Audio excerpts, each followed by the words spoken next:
that sort of situation. Although Mrs. Thatcher had won in the Falklands using the textbook model for a war cabinet, she saw no subsequent need to behave in a collegiate manner, and she became increasingly to dominate her ministers. Matters came to a head with her long-time rival Michael Heseltine, who'd become Defence Secretary.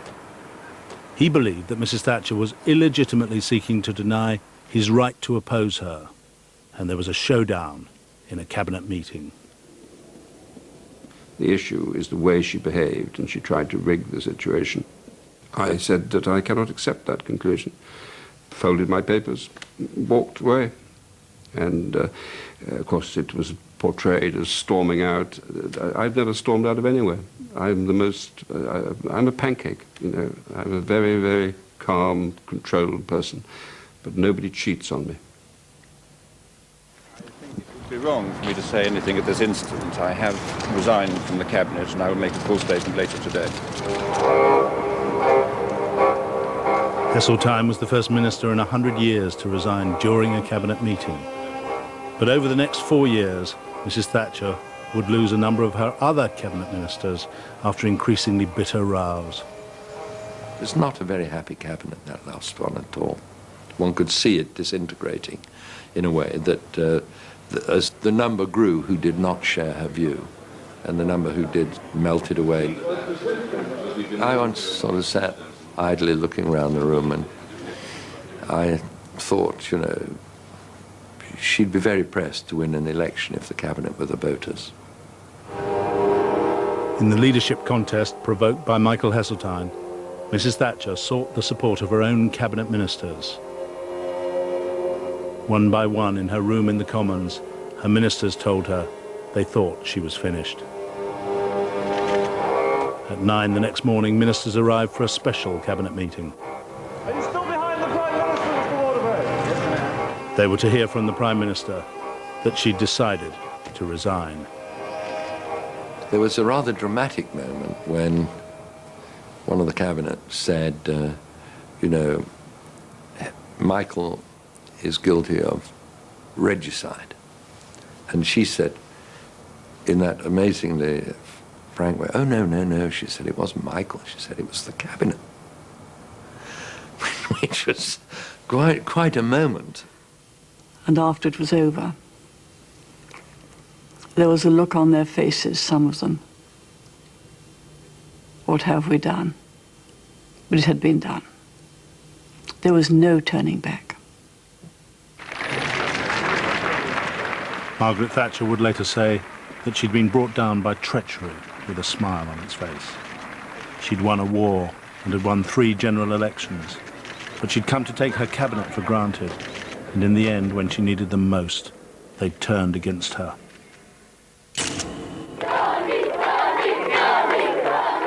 Tony Blair knows what it's like to be a victorious war leader, but as the people of Kosovo chanted his name, Blair could scarcely have imagined that 2 years after the Balkans, he would once again be facing war.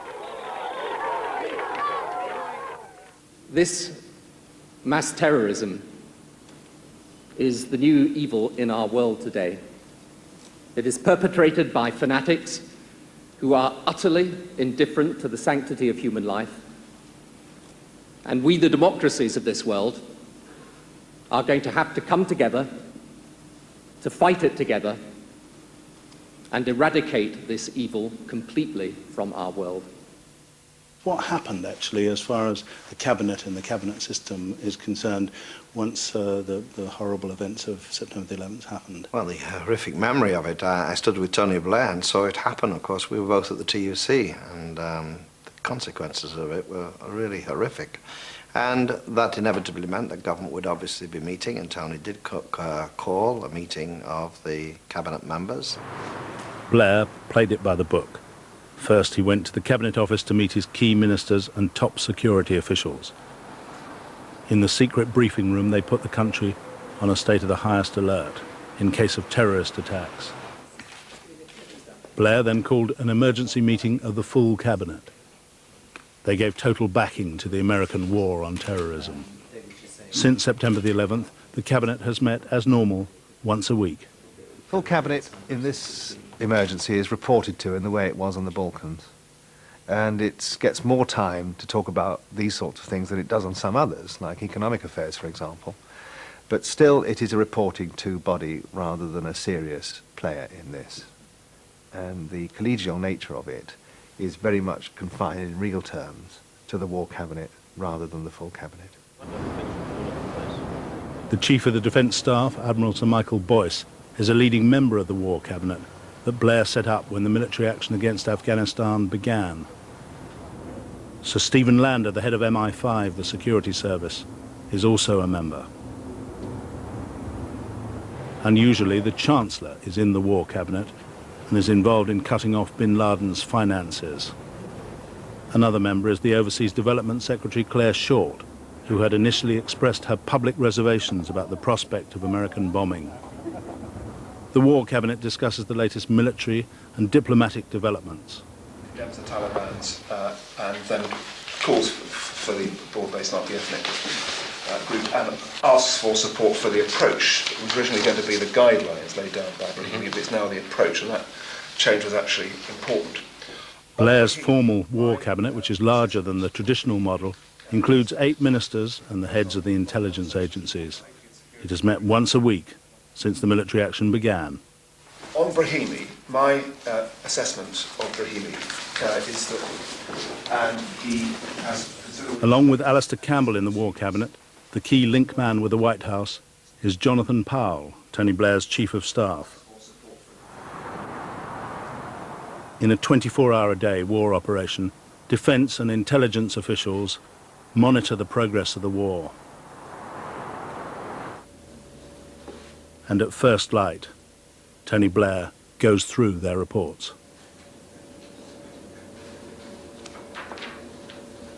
If anybody thinks anybody can run this war on its own, I'm afraid they're sorely wrong, because it involves an awful lot of people in discussion, whether in the official structure or the unofficial structure, about how he prosecutes Britain's best interests in those circumstances. The formal War Cabinet has a limited role. Blair has regular meetings and phone calls with a key inner group of ministers and officials from the War Cabinet. And one senior minister says the idea of big formal meetings during a fast-moving war is outdated.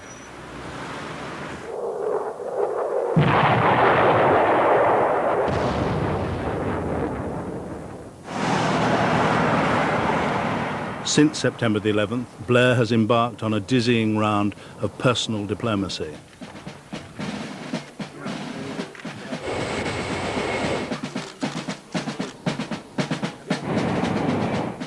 His aim has been to strengthen and hold together the worldwide coalition against terrorism. The public aspect of this high-profile diplomatic jet-setting has led to accusations that Blair has taken his presidential style of government to new heights in running the war. Now, you in the armed forces are our front line in that struggle for freedom, for justice. On Blair's trips, his constant companions have been his closest number 10 advisors, Alistair Campbell and Angie Hunter. The fact that they, rather than the Foreign Secretary, have accompanied Blair on his diplomatic whistle stops has given ammunition to those who claim that the Prime Minister has been sidelining his cabinet in war as he does in peace. He makes decisions with a small coterie of people, advisors, just like a President of the United States. He doesn't go back to cabinet. He isn't inclusive in terms of the other cabinet ministers. And if he really wants to hold people in to support and get the support of the public and the support of the Parliament, there has to be more people included. Of course Tony Blair's got advisors all around him, politically, military, all sorts of people, which influence his view from day to day. After all, prime ministers from different countries, presidents from countries, ring him during the day and the night, and he has to be kept up to speed with all sorts of things. Of course they play a role, but the cabinet still plays an essential role, as in any government, in cabinet government, in carrying out the policy of the government, with the Prime Minister listening to those views and making decisions. He does it through the full cabinet, he'll do it within the War Cabinet, he'll do it within subcommittees on the cabinet dealing with domestic and political problems. Well, yes, I think there is a war cabinet, which isn't cabinet government.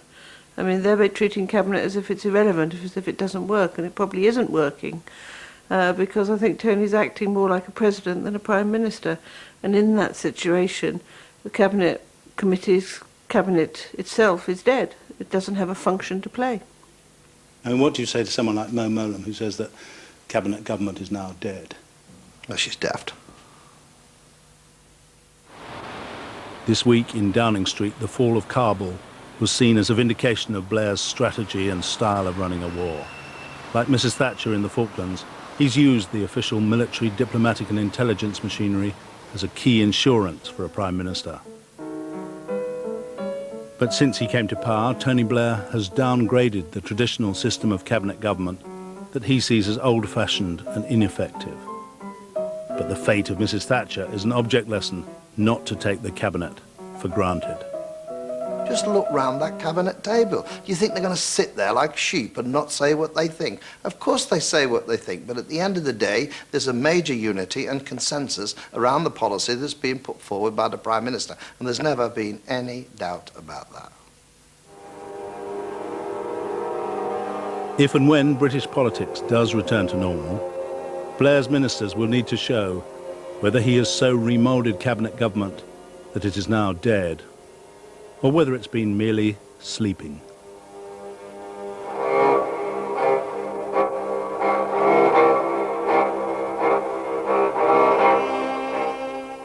From One of the West to